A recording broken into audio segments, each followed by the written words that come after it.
Have you ever said something wrong in English and immediately regretted it? Or frozen completely when someone asked you a question? What if I told you that you don't have to stay that way? Your brain can learn to react better. And the best part? You can start today. Welcome to Talk, Learn, Teach. I'm James, and this is Emma. Today, we're showing you how to train your brain to handle different situations with confidence. Let's go. Hey everyone, welcome back to another episode of Talk, Learn, Teach. We are so happy you're here with us today. Seriously, whether you're learning English, improving your speaking skills, or just trying to understand people better, this episode is for you. And before we jump in, we want to say something. If you like what we create here, please subscribe to Talk, Learn, Teach. It helps so many people find us. Yes, and we love reading your comments. So after this episode, tell us in the comment section what situation makes you nervous when speaking English. We want to know. James always says this, but he really means it. Your stories help us understand what you need. Okay, so Emma, let me ask you something. When did you first realize that your brain needed training? Like, when was your moment? That's a good question. Honestly, it was during my first job interview in English.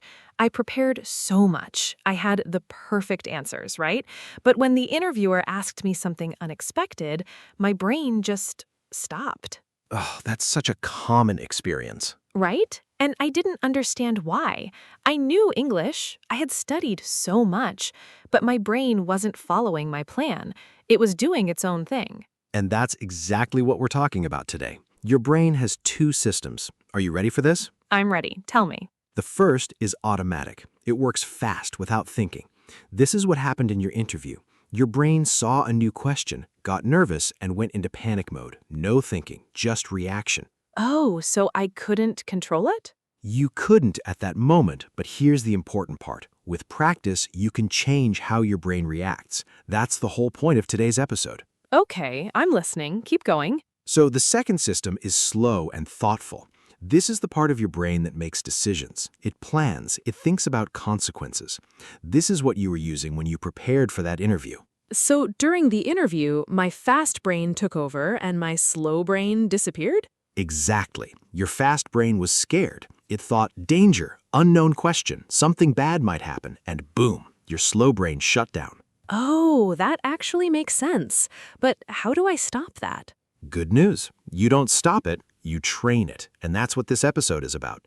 You train your fast brain to react differently. I like that. So my brain isn't broken, it just needs practice. Yes, your brain is like a young student. It needs guidance and repetition. That's all. Okay, so let's say I want to train my brain to not panic when someone asks me a difficult question in English. What do I actually do? Great question. And the answer is simple, but it requires patience. You practice the same situation over and over. Over and over? That sounds boring. It sounds boring, but it's actually magical what happens. Let me explain. Your brain has little paths. Think of them like roads in a city. Roads in a city? Yes. The first time you drive on a new road, it's hard. You're looking at the map, you're thinking about every turn, you're slow and careful. Right, I've done that before. But the 10th time you drive on that same road, what happens? Oh, I don't think about it anymore. I just drive. Exactly. It becomes automatic, and that's what happens in your brain, too. The more you repeat something, the easier it becomes. So if I practice speaking English every single day, my brain will get better at it? 100%. But there's a catch. You need to practice the right thing. Of course there's a catch. Listen, it's not a bad catch. It's actually helpful. When you practice, you need to practice real situations, not just grammar rules. What do you mean, real situations? Well, if you want to be comfortable talking to people at a coffee shop, then you should practice talking to people at a coffee shop, or at least imagine it very clearly. Oh, I see. So I shouldn't just study English from a textbook. Textbooks are good for learning grammar and vocabulary, but they don't prepare your brain for real life. Real life is messy and unpredictable. That's true. When someone asks me something unexpected, the textbook answer doesn't come to me. Right, because your brain isn't trained for surprises, but we're going to change that. So you said I could imagine situations. How does that actually work? Oh, this is one of my favorite techniques. Athletes use this all the time. Have you ever heard of visualization? I think so. Like picturing something in your head? Yes, exactly. But it's more than just picturing. Your brain doesn't really know the difference between imagining something and actually doing it. Wait, what? That doesn't sound true. I know it sounds crazy, but it's real. Scientists have proven this. When you vividly imagine doing something, your brain activates the same pathways as if you were actually doing it. Okay, so give me an example, because I still don't believe you. All right, close your eyes. No, wait, you need to drive. Just imagine this. You are in a shop. The seller speaks to you in English. You don't understand one word. What do you do? Oh, I would probably say, I'm sorry, can you say that again? Or can you speak more slowly? Right? See? You just practiced that situation in your head. Your brain just created a small path for that response. But it's not the same as real life. I'm just thinking about it. True, it's not exactly the same, but it's 90% the same for your brain. And here's why this matters. When you actually face that real situation, your brain says, "Oh, I've done this before," and it becomes easier. So I should do this every day? Imagine different situations? Yes, and here's how you make it work. Every night before bed, spend 5 to 10 minutes imagining 3 to 4 situations, situations that scare you or that you want to be better at. What kind of situations? Anything. Ordering food, having a conversation with a stranger, asking for directions, making a phone call, being in a meeting, even having an argument. Okay, practicing arguments in my head. That's interesting. I know it sounds weird, but think about it. If you practice staying calm during an imagined argument, your real brain will remember that. When a real conflict comes, you'll be more prepared. That actually makes sense. So the more realistic I make this imagination, the better? Absolutely. Don't just think I'm talking to someone. Make it detailed. Where are you? What does it smell like? What are you wearing? Are you nervous? What does the person look like? So I need to use all my senses in the imagination. Exactly. This is the secret that most people miss. The more details, the more your brain learns. Okay, so visualization is great, but at some point I have to actually talk to real people, right? Yes, this is where the magic happens. You have to go outside your comfort zone. I was afraid you were going to say that. But wait, I'm not saying you should jump into the deep end of the pool. No, you should slowly move toward your fear. What do you mean slowly? Good question. Imagine you're afraid of speaking English in front of a group. You don't start by giving a speech to 100 people, right? No way! That would be crazy. Exactly. You start small. Maybe you speak to one friend, then to 3 friends, then to 5 people. Then you speak to a group of 10. You keep growing slowly. Oh, so like a ladder. Each step is a little bit higher. Perfect way to describe it. It's a ladder, and each step is challenging, but not too challenging. So I don't feel like I'm going to fail? Right. You want to feel a little bit scared, but not terrified. This is the sweet spot for learning. A sweet spot of scared. I like that. And here's something important. Every time you do something that scares you, your brain learns. It learns that you survived, that the thing wasn't as bad as your fear told you it would be. So my fear gets smaller and smaller? Yes, but only if you practice. One time doesn't change anything. You need to repeat it. So I'm back to repetition again. You're always back to repetition. It's the foundation of everything. But the good news? It works. Every single time. Okay, I'm starting to believe this. So what are some small ways I can practice speaking English every day? Oh, there are so many, and this is the best part, the daily practices. Yes, I want to know this. Tell me the practical stuff. All right, first method is talking to yourself. I'm serious. Many people think this is weird, but it's incredibly powerful. Talking to yourself, like going crazy? Not going crazy, just speaking English out loud when you're alone, in your car, in the shower, while you're cooking. What do you say? Anything. Describe what you're doing. Okay, James, now I'm making coffee. I'm putting water in the coffee maker. I'm pressing the button. Simple things. But why is this helpful? Because your mouth and your brain need to work together. When you only read English in your head, your mouth doesn't learn. But when you speak out loud, your whole brain gets involved. Okay, that makes sense. What's the second method? Talking to people online. There are so many apps and websites now where you can talk to English speakers. It's safer than real life because you're behind a screen. But you can still mess up and feel embarrassed.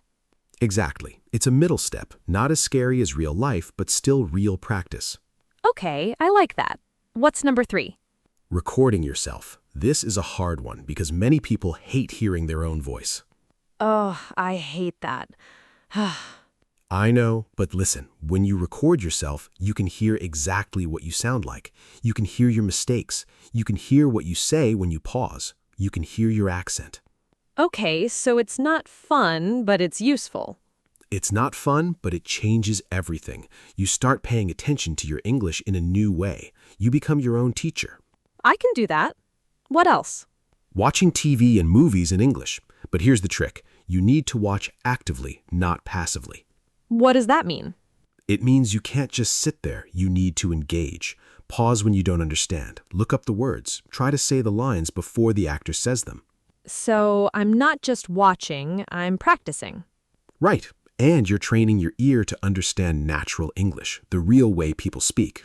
That sounds more fun than studying a textbook.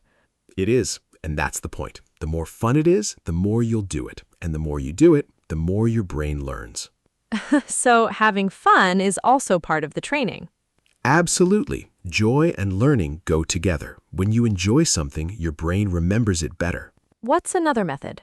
Keeping a notebook of situations. This is my personal favorite. Every time you face a situation that makes you nervous, you write it down. What do I write? You write the situation. What happened? How did you react? What would you like to do differently? Then you spend a few minutes imagining how you would handle it better. So I'm learning from my failures. Exactly. And you're not just learning, you're creating a roadmap for your future. Next time you face the same situation, you're prepared. This is actually helpful. I didn't expect this. You thought we were just going to tell you to study harder? Maybe a little bit, yes. No, it's not about studying harder. It's about training smarter. It's about understanding how your brain works and working with it, not against it. Okay, so I'm going to train my brain. I'm going to practice every day. But what happens when I mess up? Oh, Emma, you will mess up. Everyone messes up. I know, but it feels so bad. It does, and your brain wants to protect you. It says, that was painful, don't do that again. It wants you to stop trying. So what do I do? You have to talk to your brain. You have to say, thank you for protecting me, but this is not dangerous, this is learning. That sounds crazy. I know, but it works. Most people don't realize they can control the story they tell themselves. What do you mean? Well, when you mess up, you can think 2 different things. Number 1, I'm so stupid, I can never speak English, this is hopeless. Oh, I definitely think that sometimes. Right, but you could also think, that was a mistake, now I know something I didn't know before. I'm learning, this is progress. Wow, same situation, 2 different stories. Exactly, and your brain believes the story you tell it, so tell yourself good stories. But that feels like lying to myself. It doesn't feel like lying when you understand that failure is part of learning. Failure is not the opposite of success, it's part of success. So every time I mess up, I'm actually getting closer to being good. 100%. Professional athletes, musicians, speakers, language learners, they all fail constantly. But they know that failure is information. It tells them what to work on next. Okay, I can do that. I just need to change my mindset. Yes, and here's the beautiful part. The more you practice, the stronger your confidence becomes. Because you've done hard things. Your brain knows you're brave. I'm not brave, I'm scared. That's what brave is. Brave is being scared and doing it anyway. You're already doing this. You're already brave. Okay, James, this all sounds good. But here's my problem. How do I remember to do all this? I'm busy. I have a job. I have a life. This is the real question, and I appreciate you asking it, because the best plan in the world doesn't work if you don't stick with it. So what's the secret? There is no secret, but there is a strategy. You make it small. You make it part of your routine. Can you give me an example? Sure. You don't need to do everything every day. You pick 3 things, just 3. Only 3? Yes, pick 3 things you can do every single day without it feeling like a burden. For example, Tell me. Day 1, in the morning, you talk to yourself while you're getting ready. You describe everything in English. This takes 5 minutes. Okay, 5 minutes. I can do that. Day 2, at lunch, you watch a 5-minute video in English. You watch actively. You pause, you think about what you heard. 5 minutes at lunch. Yes. Day 3, in the evening, you write one situation in your notebook, something that happened that day, how you reacted, how you want to react differently. This takes 5 minutes. So I'm doing 15 minutes total per day. Yes, 15 minutes. That's it. Every single day. That's actually doable. I thought you were going to say I need to study for 3 hours. No. 15 minutes is plenty because consistency matters more than intensity. Doing 15 minutes every day is better than doing 3 hours one time per week. Why is that? Because your brain needs repetition. Daily repetition creates the paths we talked about earlier, but weekly repetition doesn't create the same effect. So daily is the key. Every day is the key, but it has to be realistic. If you promise to do 3 hours every day and you can't, you'll fail, and then you'll feel bad, and then you'll stop. Okay, I see your point. Small and consistent is better than big and random. Exactly. And after 1 month of 15 minutes every day, you'll see changes, real changes. 1 month? Yes, your brain is fast when it comes to learning, but it's slow when it comes to building habits. 1 month is the minimum to see real change. But then I keep going. Forever, basically. Learning English is not a destination, it's a journey. Okay, I'm ready for this journey. Okay, let's bring this all together. Let me give you a real example. Imagine you want to be comfortable ordering food in an English restaurant. Oh no, this is something I'm actually scared of. Perfect. So let's train your brain for this exact situation. First, visualization. Okay, I'm ready. Tonight, before you sleep, you imagine this. You're sitting in a restaurant. It smells like cooking. It's warm. You hear talking and laughing around you. The waiter comes to your table. Okay, I'm imagining this. The waiter says, "What can I get for you?" And you respond. You don't freeze. You don't panic. You calmly say, "I would like the pasta, please." That's simple, but okay. Then the waiter says, "Would you like something to drink?" And you say, "Yes, I would like water, please." Okay, I can imagine this. Do this for 5 minutes. Make it real. See the restaurant. Feel the seat you want. Taste the food you want. I'll do that tonight. Good. Now, day 2, you watch a video of someone ordering food in English. YouTube has so many of these videos.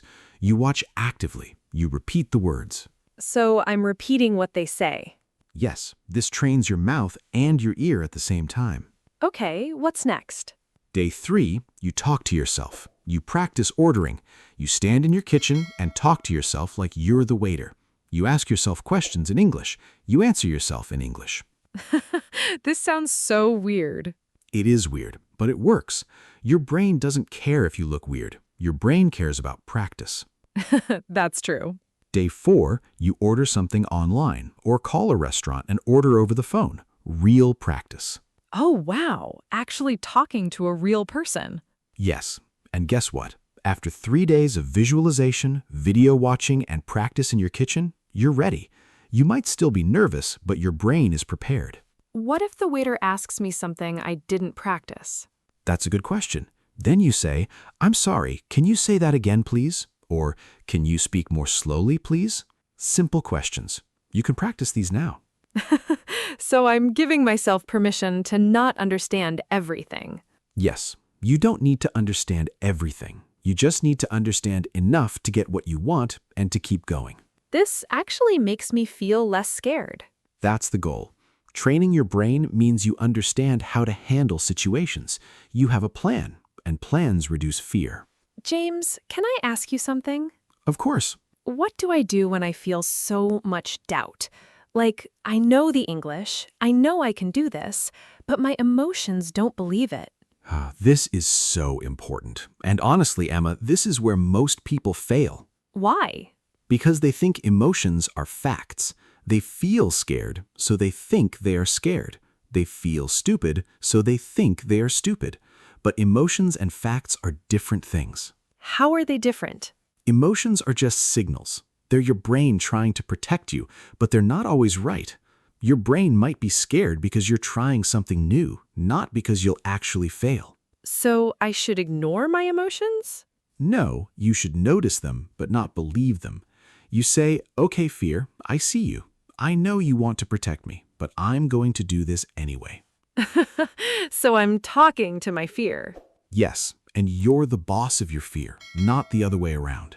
That's powerful, but it's so hard to do when you're actually feeling the fear. It is, and that's why practice matters. Every time you do something scary and it goes okay, your brain learns that fear is not accurate. Fear is just a feeling. So eventually, I stop being scared? Not completely, but the fear becomes smaller, and your confidence becomes bigger than the fear. How long does this take? It depends on the person and the situation, but usually a few weeks to a few months, if you practice consistently. And if I don't practice consistently?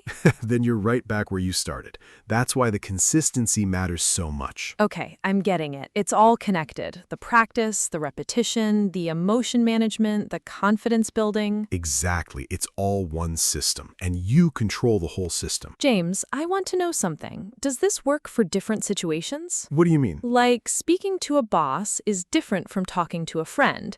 A job interview is different from casual conversation. Does your method work for everything? Great question, and the answer is yes, but you have to adjust it. How? The core is the same: visualization, small practice, real practice, repetition, but the details change. Give me an example. Okay, speaking to your boss in English. This is formal. Your boss is watching you. There's pressure. Yes, this is scary. So your visualization needs to include this pressure. You're not just imagining words, you're imagining the nervousness, the formal situation, the eyes watching you. Okay, so I need to imagine the emotions too? Exactly, because in real life, you'll feel those emotions. But if you practiced while feeling similar emotions in your imagination, you're ready. That makes sense. And for your actual practice, you might not start with your boss. You might start with a coworker, someone less scary. Then you build up. Oh, the ladder again. Yes, every situation needs its own ladder. A job interview is different from casual conversation. A doctor's appointment is different from a party. So I should create practice ladders for different situations? If you want to be really good, yes. Pick the 3 situations that scare you the most. Create a ladder for each one. Okay, that's a lot of work. It is work, but it's not hard work. It's just organized work, and it pays off. How? Because after you do this for a few months, you're not just good at those 3 situations,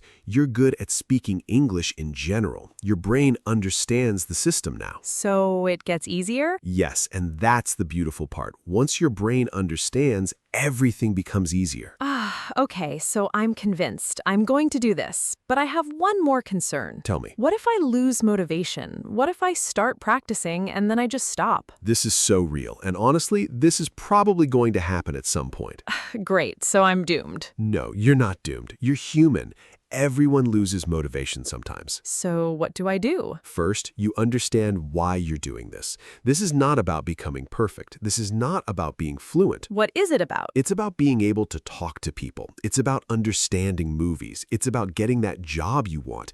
It's about feeling confident. What is your specific reason? For me, it's about my job. I need English to move forward in my career. Perfect. That's your why. That's your motivation. When you lose energy, you remember this. How do I remember this? Write it down. Put it somewhere you see it every day. Your bathroom mirror, your notebook, somewhere you can't miss it. That's simple. Simple works. And second tip, celebrate small wins. Don't wait until you're perfect. What kind of wins? You understand a whole video in English. That's a win. You have a conversation and the other person understands you. That's a win. You try something new and don't die. That's a win.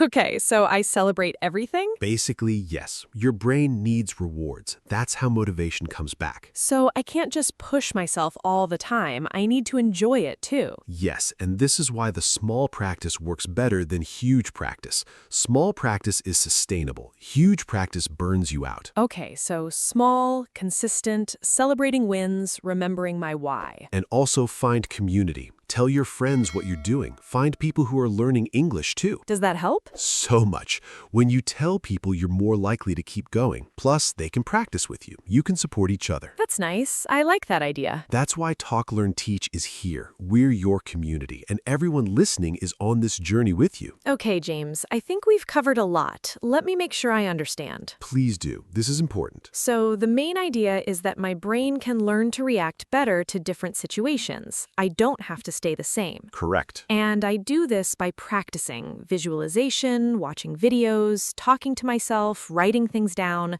small practice every day. Correct again. And I need to repeat this for at least 1 month to see real change. Yes, 1 month minimum, but usually you'll notice things getting easier in 2 to 3 weeks. And when I mess up, I don't give up. I just remember that failure is information, not the end of the world. Exactly, you're learning. Okay, so what should someone do right now, like today? Great question. I have 3 action steps. I'm ready. Tell me. Number 1, think of one situation that makes you nervous in English. Just one. It could be ordering food, talking to your boss, having a conversation, anything. Okay, I'm thinking. Number 2, tonight, before you sleep, spend 5 minutes imagining this situation. Make it detailed. Use all your senses. 5 minutes. I can do that. Number 3, tomorrow, do one small practice. Watch a video, talk to yourself, something. Just start.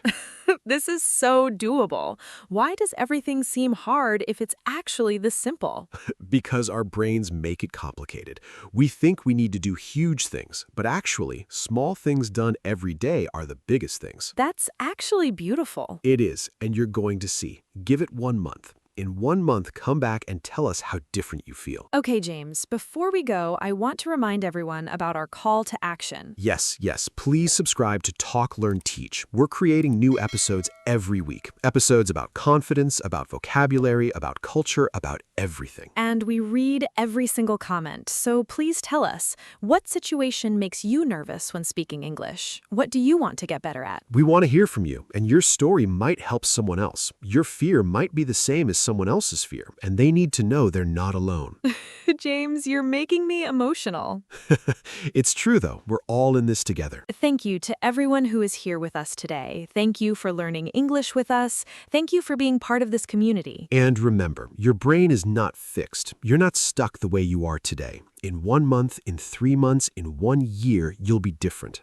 Better, stronger, braver. Because you decided to train your brain. You decided to practice. You decided that fear doesn't control you. And that's powerful. So go out there, practice, imagine, try new things, celebrate when you do something scary. And come tell us about it. We'll be here cheering for you. We really will. Until next time, keep learning, keep growing, keep talking. This is Emma and James from Talk, Learn, Teach. Thank you for listening. We'll see you next episode. Bye, everyone. Bye.